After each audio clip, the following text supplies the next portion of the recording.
On est toujours en direct à la porte de Versailles, c'est le MIF Expo depuis le pavillon de la certification Origine France. Gilles Attaf est toujours avec nous, et tant mieux. Moi je suis content de passer la journée avec toi. Tu te lasses pas? Bah pas du tout. Tant mieux. Non.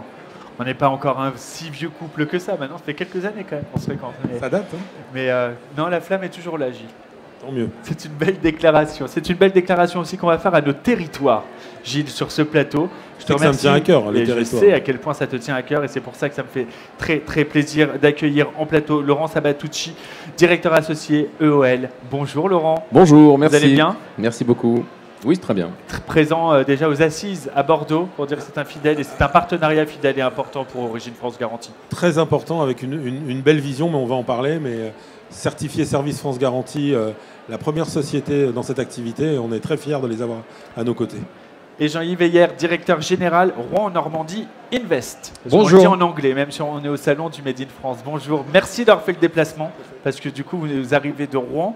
Mais l'avantage, et on aura l'occasion d'en parler, c'est que quand on est à Rouen, on n'est pas très loin de Paris. Et pas très loin de la mer. 1h15 en voiture.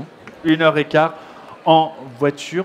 EOL, Laurent, en quelques mots, si vous pouvez nous rappeler ce que c'est pour celles et ceux qui découvrent EOL. Vous êtes un acteur important pour les entreprises qui veulent s'implanter. Voilà, EOL, c'est un opérateur immobilier qui existe depuis une vingtaine d'années, qui loue, qui vend et qui fait construire des immeubles. On a fait à peu près 5 millions de mètres carrés en France et un petit peu en Europe.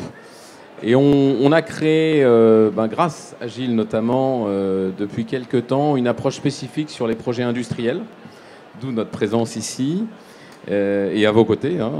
L'idée étant de faciliter les implantations industrielles, donc de sourcer des fonciers qui permettent de faire ça, de comprendre les réglementations et la construction de ces bâtiments qui accueilleront demain les projets industriels. C'est-à-dire que concrètement, je suis à la tête d'une entreprise, j'ai besoin d'un nouveau site, d'une nouvelle usine ou d'un nouvel endroit de logistique pour faire de l'entreposage.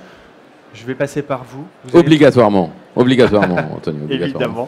Mais vous allez surtout, vous, me trouver le lieu parfait avec tout l'écosystème qui va autour, mais pas que, parce que vous allez être aussi présent dans tout ce qui va être la maîtrise d'ouvrage derrière. Voilà, on a des équipes en fait commerciales, financières et techniques, donc des archis, des ingénieurs, et on a un écosystème de bureaux d'études en fonction des sujets qui peuvent être liés à des certifications, à des autorisations, à des procédures particulières en fonction des activités. En ce moment, on a fait par exemple 2 sites industriels, une brasserie, une pâtisserie industrielle, et c'est ces premiers sujets qui nous ont donné l'envie et la volonté de développer vraiment une business unit sur ce marché, en verticalisant donc du terrain aux problématiques techniques, au financement. Donc on essaie d'intervenir sur ces différents sujets pour nos clients, nos futurs clients, parce que c'est vrai qu'on aimerait avoir plus de projets industriels en France à développer. Souvent, ça paraît très long avant de voir une usine sortir de terre. On pense qu'il faut des années, voire des décennies. Alors, sauf à Rouen. Sauf à Rouen, on aura l'occasion d'en parler parce qu'on a même des records à Rouen. J'ai entendu parler de records à Vernon, si ma mémoire est bonne. Mais Laurent, ça veut dire aussi que quand on fait appel à une entreprise telle que la vôtre, ça va être un accélérateur, ça va être un booster aussi. Alors, déjà, ça permet de comprendre les plannings. Ça permet de se dire, c'est quoi le planning? Et dans le planning, où sont les risques? Parce qu'en fait, un planning, c'est intéressant, mais c'est aussi un enchaînement de zones de risque. Et parfois, on est dans la période, on sait que ça va être long, mais au moins, on n'a plus les risques.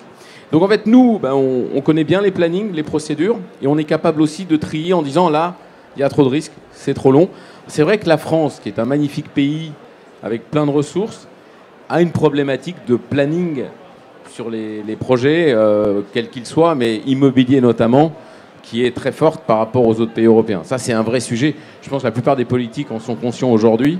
Et il faudrait qu'on trouve un système pour raccourcir un petit peu ces procédures. Ces procédures.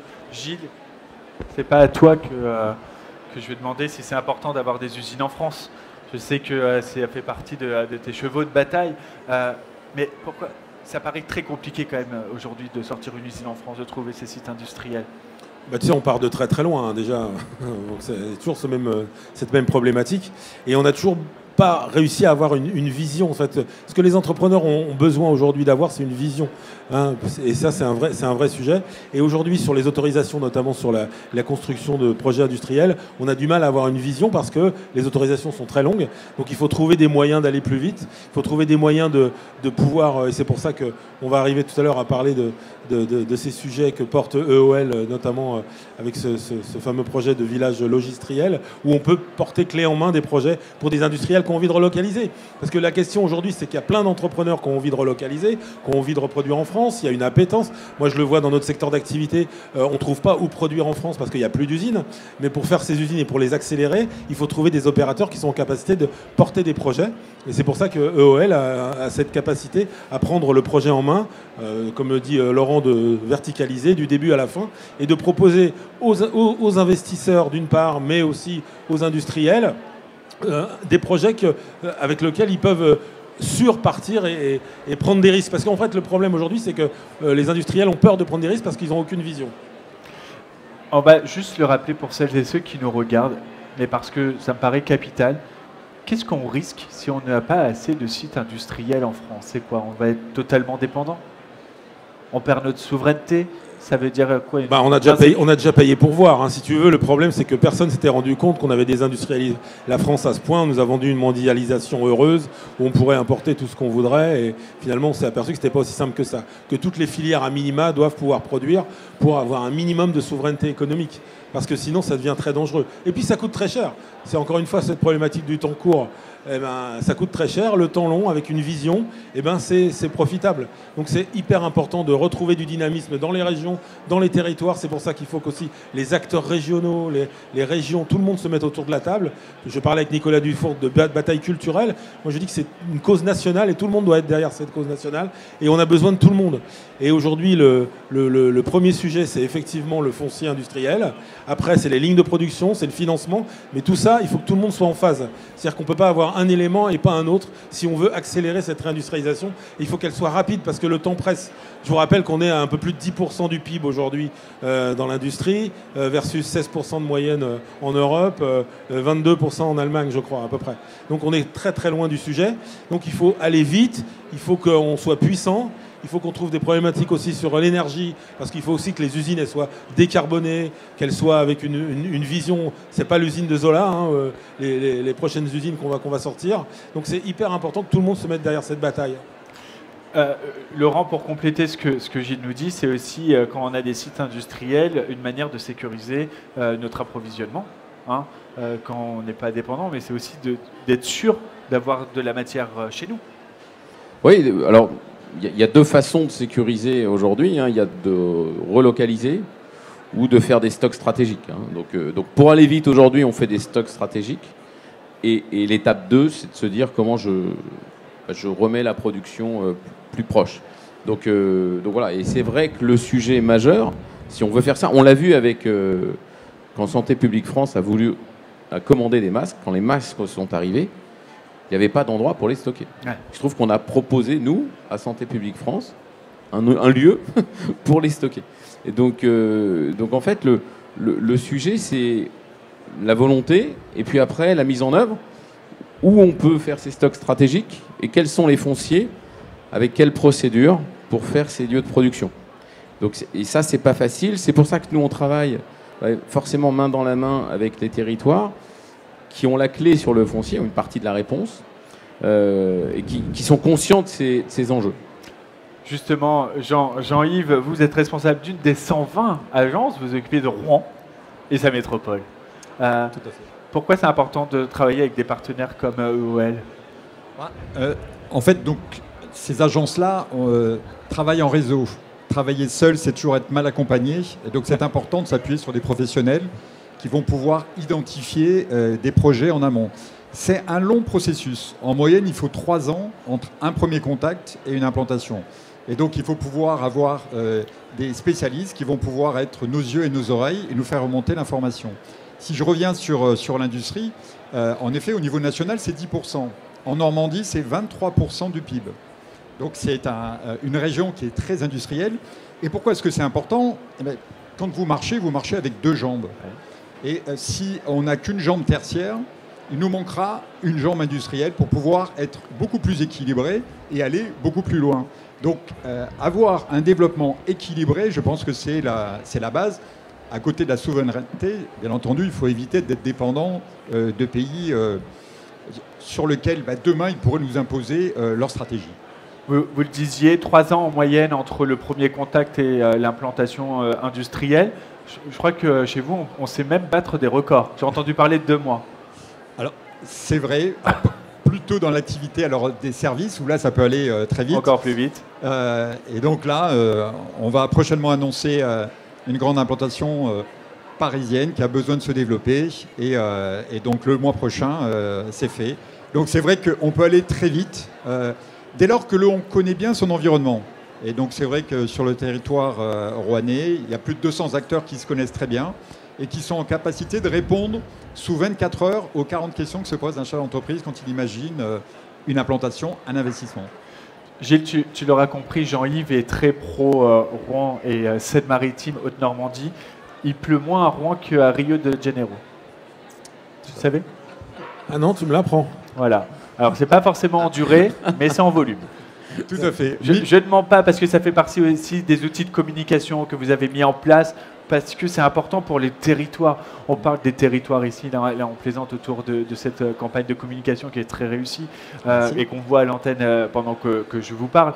Mais sur cette campagne de communication, c'est aussi important de rappeler que les territoires ont besoin d'industrie parce que quand il y a une usine à côté d'un village, c'est un village qui a une boulangerie, qui a peut-être un bar tabac et qui a du service tertiaire parce que derrière, il faut l'équilibre. Vous disiez, le tertiaire, il a besoin d'une deuxième jambe avec l'industriel, mais l'industriel aura aussi besoin de cette deuxième jambe avec le tertiaire. Et donc ça, c'est important de mettre en avant ces territoires-là. C'est aussi pour ça que finalement, allons vers des métropoles peut-être un peu plus éloignées des grandes métropoles, mais pour s'implanter. C'est ça aussi le discours que vous souhaitez tenir. Alors, tout à fait. Alors, nous, on est une grande métropole puisque c'est la 10e métropole de France et c'est même la plus importante à 1 heure de Paris et 1 heure de la plage.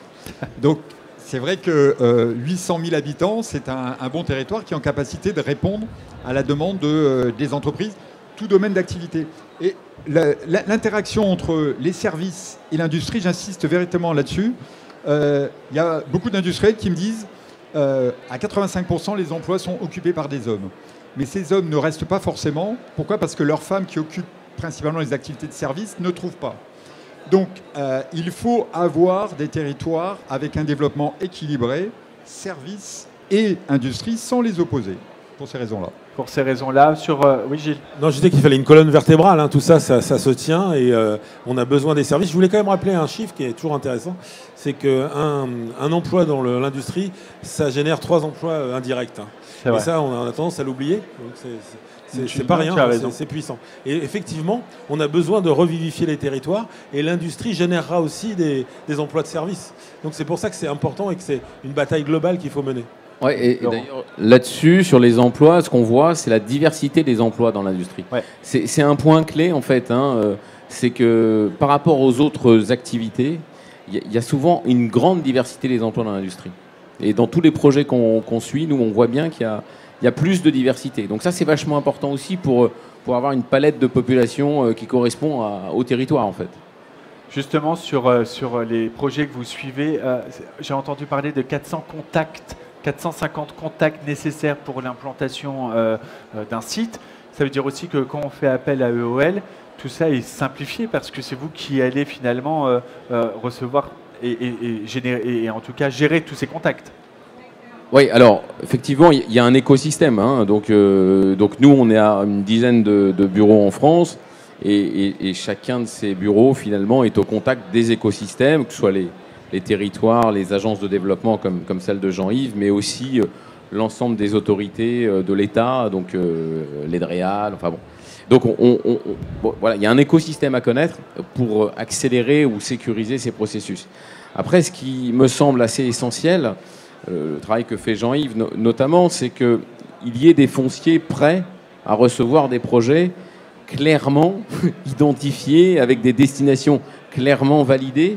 On sait qu'on peut venir à tel endroit pour faire tel projet, qu'on ne va pas se prendre une série d'embûches des recours, voilà, parce que le dossier a été bien pensé, c'est-à-dire il n'a pas été mis à côté de 3 maisons, il est bien desservi, il n'apporte pas de nuisance, il est verrouillé d'un point de vue administratif. Donc c'est ça qui fait la clé du succès.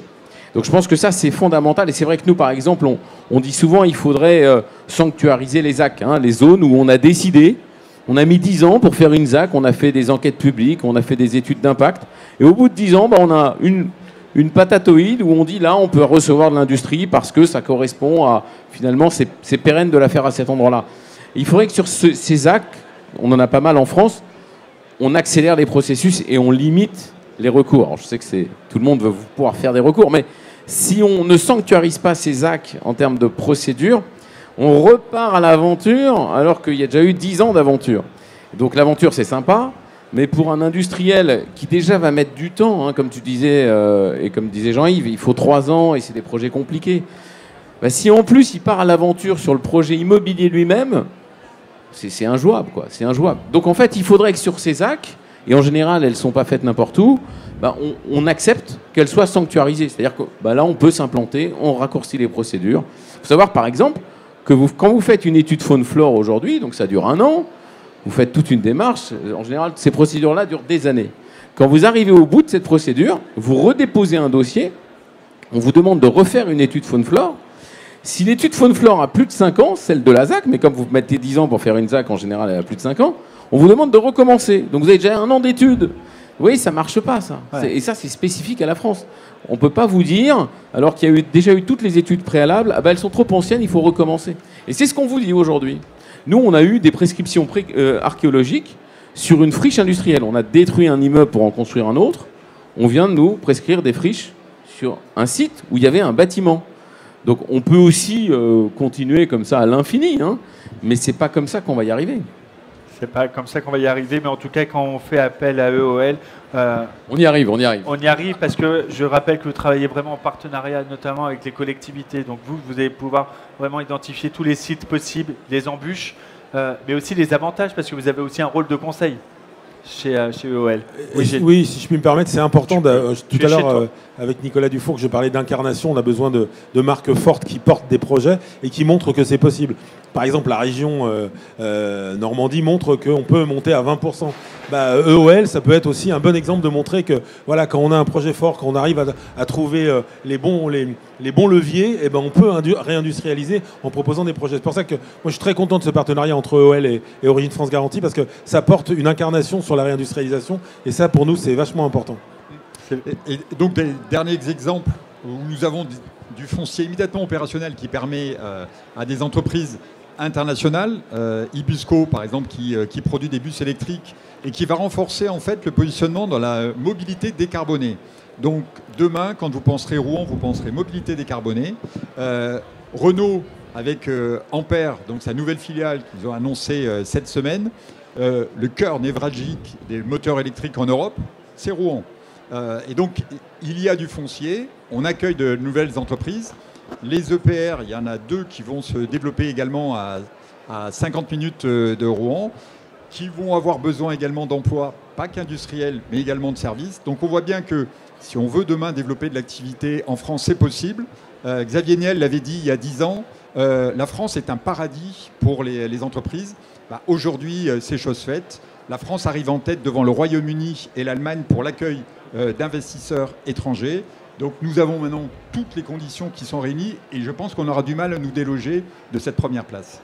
Merci beaucoup Jean-Yves Heyer, directeur général Rouen Normandie Invest, est en anglais. Et juste un dernier chiffre, Gilles, pour toi, tu sais, parce que ça fera plaisir à Jean-Yves, c'est que tu peux acheter à Rouen 61 mètres carrés quand à Paris tu peux t'acheter 17 mètres carrés, comme quoi il fait bon vivre à Rouen. Et puis il y a une très belle cathédrale. On y vit bien. Merci Anthony. Merci beaucoup Laurent Sabatucci, directeur associé EOL, fidèle partenaire de Service France Garantie et du plateau. Merci Gilles, à tout à l'heure. On se retrouve dans quelques instants pour la suite des programmes, à tout de suite.